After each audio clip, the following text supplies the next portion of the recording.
My name is Deb Tucker from Studio 180 Design. I'm the creator and inventor of the Rapid Fire Hunter Star Ruler and Rapid Fire Hunter Star Technique.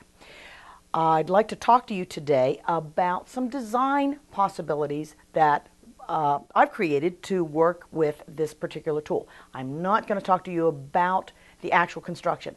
If you would like to learn more or you want to know how to actually use this tool and build your Hunter Star blocks, please refer to the instructions that come with your ruler or refer to our full-length DVD.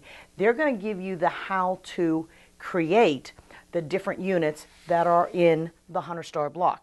What I'm going to talk to you today about is a program that I use in some of my classes that I call 8 Light, 8 Dark. And it's a program or a system where if you choose 8 light fat quarters and 8 dark fat quarters, what kind of things can you create from that simple choice of fabric at the beginning? Now, speaking of fabric, let me talk to you a little bit about choosing those light fabrics. When I choose the light fabrics that I'm going to use in my 8 Light, 8 Dark program, what I want to do is choose fabrics that are fairly similar. If I have one in the bunch that really stands out, kick that one out of the project. Find something else that will work. Try to keep the value and the likeness of the lights all pretty similar and pretty close to the same. I want you to do that same thing with the darks. They don't necessarily all have to be the same color, but they should be all about the same value. As I look at this collection, I see that this one is a good bit lighter than the other ones. I'm going to eliminate that one from my equation, and what I'm going to then have is a very similar weighted value of dark fabrics.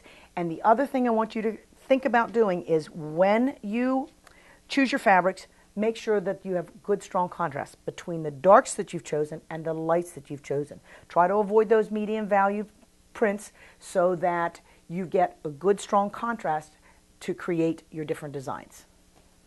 Once you've chosen your fabrics, this is how I suggest that you cut your fat quarters apart and make a maximum use of the pieces. You will cut 3 squares that are 7 inches. I recommend doing this in my classes with the 7-inch size on the Petite Star ruler. Now there are other sizes, but let's just talk about one for right now. So I will need 3 squares that are 7 inches. The squares are cut in half on one diagonal. That will create my triangle shapes. I'm going to cut 2 strips underneath that are 1 3/4 inches wide.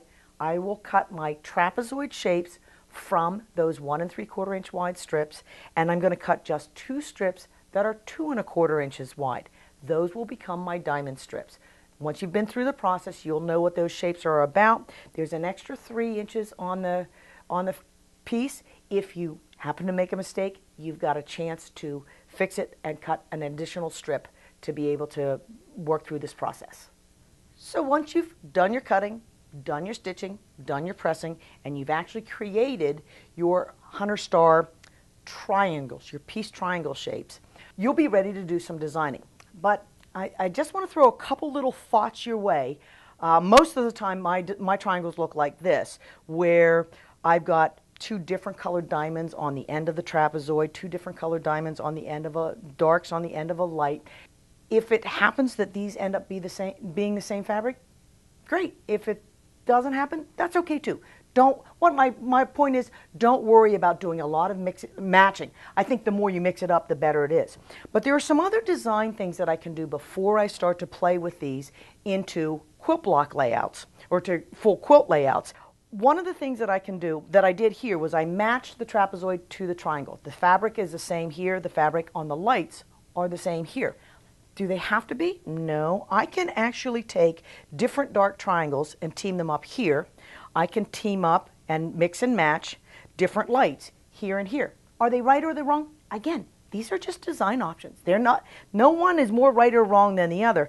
Something else that would be a little bit more radical, would give you some very interesting end results, is to mix up those triangle pieces and simply arrange a dark trapezoid with a light triangle and a light trapezoid with a dark triangle.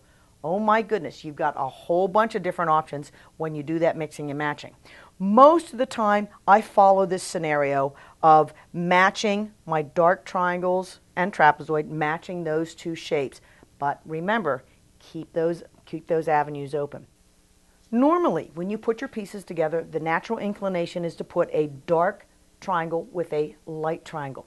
But remember, you've got options here as well, so don't sew these together until you've done some playing. Some of the other options include putting a light triangle piece with another light triangle piece, or putting a dark triangle with a dark. So you've got some options, and you should explore those options at your design wall before you sew that diagonal seam together.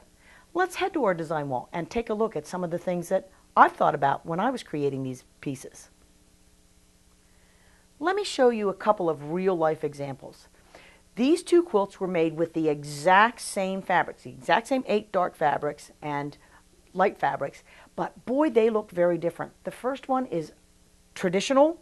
It's done with the dark triangles being teamed up and sewn together with the light triangles and laid out in a traditional format.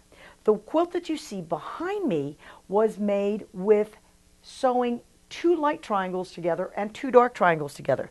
Here in the center, you see that I've got the 2 light triangles put together there.